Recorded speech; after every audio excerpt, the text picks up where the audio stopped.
Yeshayahu, Isaiah, Part 22.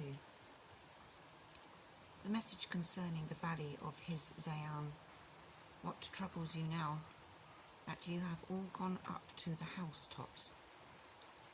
You who are filled with turmoils, a noisy city, a city of revelry.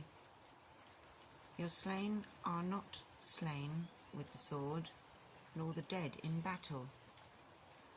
All your rulers have fled together without a bow. They were taken captive. All who are found in you are bound together, who have fled from afar. Therefore I said, look away from me, let me weep bitterly.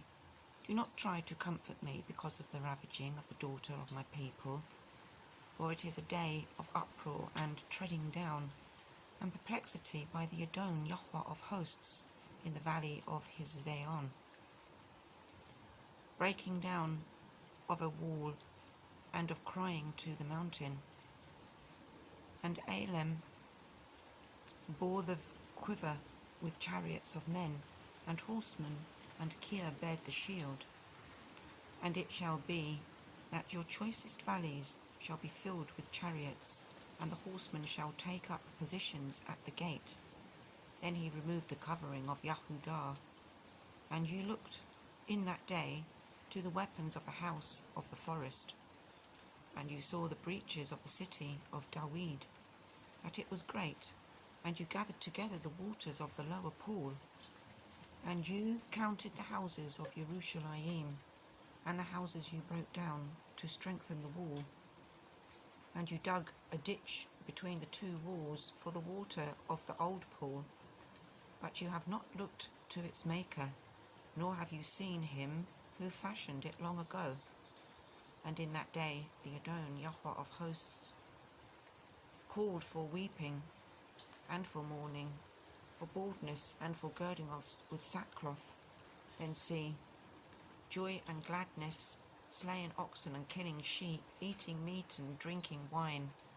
Let us eat and drink, for tomorrow we die.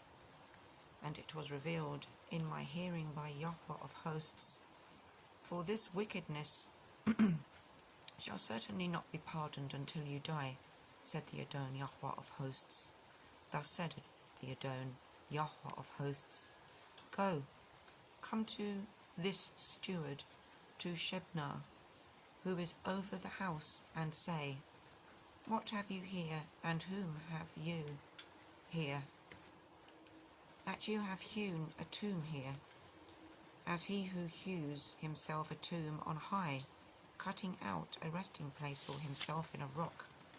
See, Yahweh is hurling you away, O man, and is firmly grasping you, rolling you up tightly like a ball into a wide land.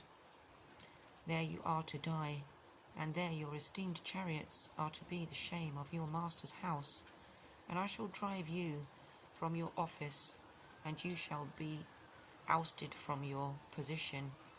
And it shall be in that day that I shall call my servant Eliakim, son of Hilkiyahu, and I shall put your robe on him, and strengthen him with your girdle, and give him your authority into his hand.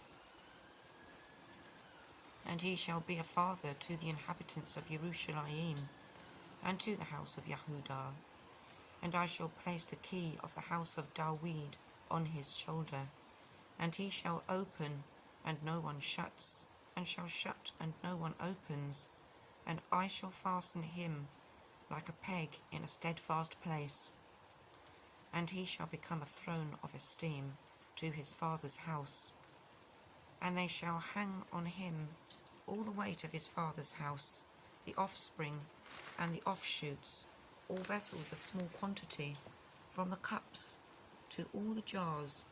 In that day, declares Yahweh of hosts, the peg that is fastened in the steadfast place shall be removed and be cut down and fall, and the burden that was on it shall be cut off, for Yahweh has spoken.